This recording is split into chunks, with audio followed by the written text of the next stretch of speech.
կաթողիկոսին աջակցելու համար։ Անպայման։ Ինչ կասեք, այս դատական գործի մասին, ինչի համար են դատում կաթողիկոսին։ Ես Վանաձորից եմ եկել, ճիշտ ասած։ Վանաձորից եմ եկել իմ վեհապարին աջակցելու համար։ Նախ ուզում եմ ասել, որ ես երբ որ աշխատում էի Արցախում, անկավարժեմ աշխատա այնտեղ 20 տարի, հիմա այնտեղ, որտեղ մենք գնացել ենք եկեղեցին, Սուրբ Համբարձման եկեղեցին, ադրբեջանցին քանդեց, հիմնահատակ քանդեց։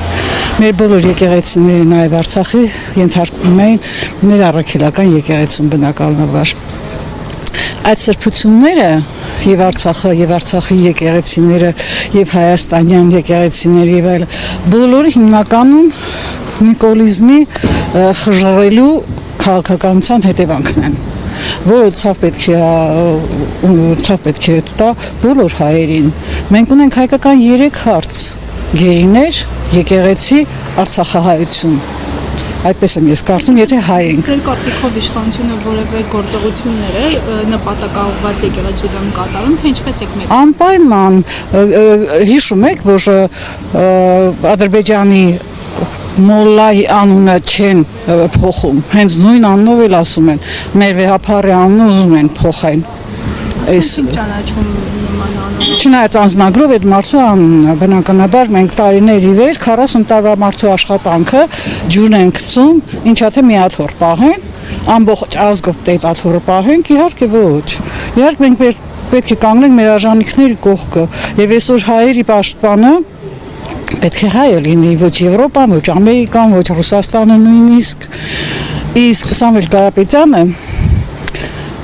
որին պետք է մենակ մեծարել որպես հայ լեգենդ, որպես բարեպաշտ մարդ, որպես ազգասեր մարդ, իսկ ես նրան պաշտում եմ հենց այդպեսին,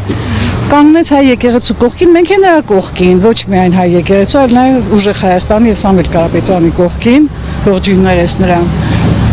Եվ ամենակարևորը, ինչ է նշանակում հազարամյակների մեր հայ եկեղեցին արհամարել դարձնել պետական մի հիմնարկ, դա բացառում է, դա Աստծո տունն է, իսկ կաթողիկոսն է մեր հոգևոր հայրն է, ես այդպես եմ կարծում։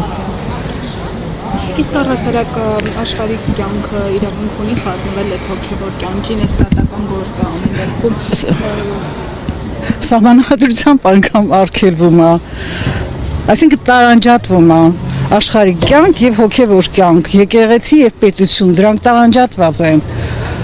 Եթե մինչև հիմա ոչ մի պետական այր, ոչ մեկը չի խառնվի եկեղեցու գործին հարգելով, պատկառանքով վերաբերվելով, հիմա ովքեր են այս դուսպրծուկները փողոցից եկած պատահական մարդիկ, որ